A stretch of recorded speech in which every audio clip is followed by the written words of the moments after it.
সুদৃঢ় ধারণা জ্ঞান নেই, সুস্পষ্ট প্রমাণ ভিত্তিক নলেজ ইনফরমেশন যে বিষয় তোমার কাছে নেই, সে বিষয়ে তুমি কোনো অবস্থান গ্রহণ করতে যাবে না। আজ ধারণা প্রসূত অবস্থান গ্রহণ, ব্যক্তি কিংবা গোষ্ঠীর ব্যাপারে কোনো মন্তব্য, কোনো ধারণা পোষণ, কোনো অবস্থান গ্রহণ, এই বিষয়টি আজ মহামারীর আকার ধারণ করেছে।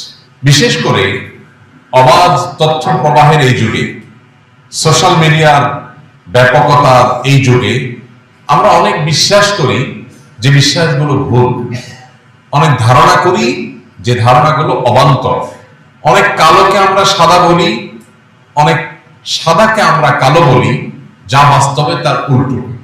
ইসলাম এমন এক জীবন বিধান, ইসলাম এমন এক সুমহান শাশ্বত লাইফস্টাইল আমাদেরকে দিয়েছে যে এখানে কোনো মানুষ কাউকে অন্যায়ভাবে আক্রমণ করা এটা তো অনেক দূরের কথা, কারোর ব্যাপারে আপনি নেগেটিভ ধারণাই নিতে পারবেন না যদি আপনার কাছে যথাযোগ্য তথ্য প্রমাণ না থাকে। আল্লাহ বলেছেন, ইয়া আইয়ুহাল্লাযীনা আমানু, এই ঈমানদারেরা, ইন জাআকুম ফাসিকুম বিনাবাইন, যদি তোমাদের কাছে কোনো ফাসিকরা কোনো সংবাদ সরবরাহ করে, কোন তথ্য ইনফরমেশন তোমাদেরকে দেয়, ফাতাবাইয়ানু, সেটাকে চেক করো, ভালো করে চেক করো, ক্রস চেক করো, যাচাই করো, অনুসন্ধান চালাও, বিশ্লেষণ করো যেটা আদৌ সত্য কিনা।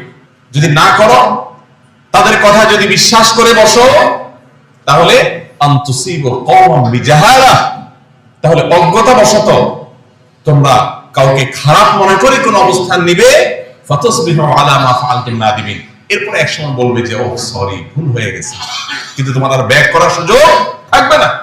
আল্লাহ অন্য আয়াতে বলেছেন, ওয়ালা তাখফু মা লাইসা লাকা বিহি ইলম, যে বিষয়ে তোমার সুদৃঢ় জ্ঞান নেই, প্রমাণ নির্ভর তথ্য ইনফরমেশন তোমার কাছে নেই, তুমি নিশ্চিত নও, সে বিষয়ে কোনো অবস্থান গ্রহণ করতে পারবে না। আজকের পৃথিবীতে যারা মোরাল হিসেবে নিজেদেরকে এস্টাবলিশ করেছে, সাম্রাজ্যবাদী পৃথিবী, তাদের অনেক বড় অস্ত্র হলো জনগণকে, সাধারণ মানুষকে বিভ্রান্তির মধ্যে ফেলে দিয়ে ঘোলা পানিতে মাছ শিকার করা, বিভিন্ন এজেন্ডা বাস্তবায়ন করা। এই খেলা আমরা দশকের পর দশক, যুগের পর যুগ ধরে দেখে আসছি। এর মধ্যে সবচেয়ে বড় প্রপাগান্ডা, সবচেয়ে বড় মিথ্যা, যে মিথ্যা বেড়াজালে আমরা অনেককে আটকে গেছি, যে মিথ্যা আমাদের অনেককে বিভ্রান্ত করে ফেলেছে। মুসলিম তো বটেই, অনেক নিয়মিত নামাজি, নিয়মিত পর্দানসীন, নিয়মতান্ত্রিক ভাবে প্র্যাকটিস করেন কোরআন এবং সুন্নাহকে, এরকম বহু মুসলমান আছেন যারা এই প্রপাগান্ডায় পা দিয়ে বিভ্রান্তির বেড়াজালে আটকে গেছে। আপনারা নবী সাল্লাল্লাহু আলাইহি সাল্লামের হাদিসের ভান্ডার যদি দেখেন, লক্ষ্য করবেন যে সেখানে বহু হাদিসে নবী সাল্লাল্লাহু আলাইহি সাল্লাম আমাদেরকে সতর্ক করেছেন আমরা যেন কিয়ামতের পূর্বে ফিতনা সংকুল সময়ে নিজেদেরকে ফিতনা থেকে রক্ষা করবার চেষ্টা করি। কিয়ামতের পূর্বে পৃথিবীবাসীর উপর ফিতনা পতিত হবে কাওয়াতাইল মতন, বৃষ্টি পতিত হওয়ার মতো। বৃষ্টির ফোঁটা যেরকম একটা পর একটা টপ টপ করে অনবরত ধারাবাহিকভাবে পড়তেই থাকে, ফিতনা এরকম গোটা পৃথিবীকে ছেয়ে যাবে, একটা পর একটা ফিতনা পতিত হবে। ফিতনা জিনিসটা কি? ফিতনা মানে হলো বিভ্রান্তি, ফিতনা মানে হলো ধোঁয়াশা। যেটাকে আপনি সাদা মনে করছেন ওটা আসলে কালো, এটাই ফিতনা। যেটাকে আপনি অন্ধকার মনে করছেন সেটা আসলে আলো, এটাই হলো ফিতনা। আপনি যেটাকে মনে করছেন আলো বিতরণ করছে, আসলে সে অন্ধকার বিস্তার করছে।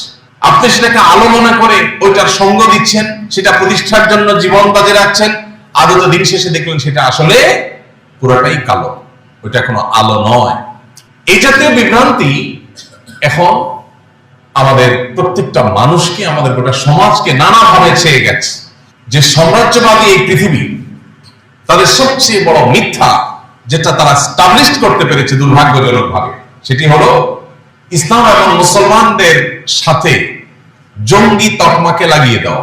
গত এক শতাব্দীতে গোটা পৃথিবীতে পৃথিবীর পরাশক্তিগুলোর অর্থায়নে প্রতিষ্ঠিত সবচেয়ে বড় মিথ্যা এটা, যে মুসলমানদেরকে সন্ত্রাস এবং জঙ্গিবাদের তকমা দিয়ে তাদেরকে কোণঠাসা করে রাখা। আপনি যদি উন্নত দেশগুলো ট্রাভেল করে থাকেন, নিশ্চয় আপনার ধারণা থাকার কথা যে শুধুমাত্র মুসলিম পরিচয়ের কারণে আপনাকে বহু হেনস্থার শিকার হতে হবে।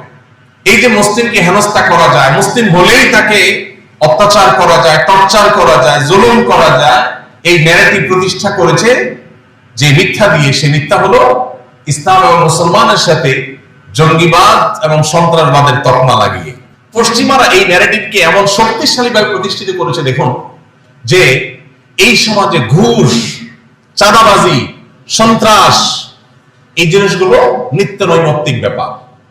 এই জিনিসগুলোর কারণে গোটা দেশ আজ পিছিয়ে আছে, আমরা ভয়ঙ্কর একটা জায়গায় অবস্থান করছি। অথচ এগুলোর ব্যাপারে আমাদের মনের মধ্যে এতটা ক্ষোভ, এতটা ঘৃণা নেই, যতটা ক্ষোভ, যতটা ঘৃণা আছে কোন বিষয়ে? তথাকথিত জঙ্গিবাদের বিষয়। ভাইরা আমার, আমরা কেউ ভুল না বুঝি, ইসলামের নামে, জেহাদের নামে কেউ কোন নিরীহ মানুষের উপরে হামলা করলো আর সেটাকে জেহাদ বলে চালাই দিল, আমরা মুসলমানরা এতটা আনাড়ি হওয়ার কোন সুযোগ নাই। কিন্তু সেই সাথে জেহাদ মহান ফরজ, জীবনে কখনো সুযোগ হলে আমি জেহাদে শামিল হব, মরতেই যখন হবে শাহাদাতের মৃত্যু আমি কামনা করব। এটা একজন ইমানদারের ইমানের দাবি।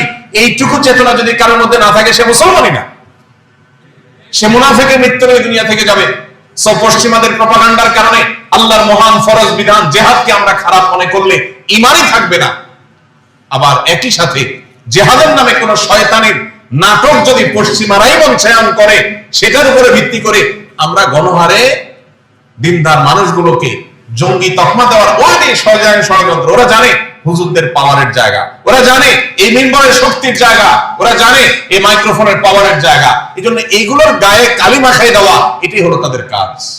আমাদেরকে সতর্ক থাকতে হবে, আমাদেরকে সচেতন হতে হবে।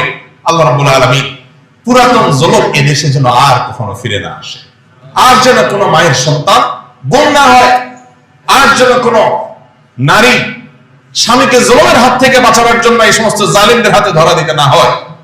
আল্লাহ তাআলা আমাদেরকে সেই রকম দায়িত্বশীল মানুষদের শাসন দেখ, যারা এদেশের মানুষের হয়ে কাজ করবে, বিদেশিদের আঙ্গুল হেলানোতে যারা কাজ করবে না, বিদেশিদের এজেন্ডা বাস্তবায়ন যারা করবে।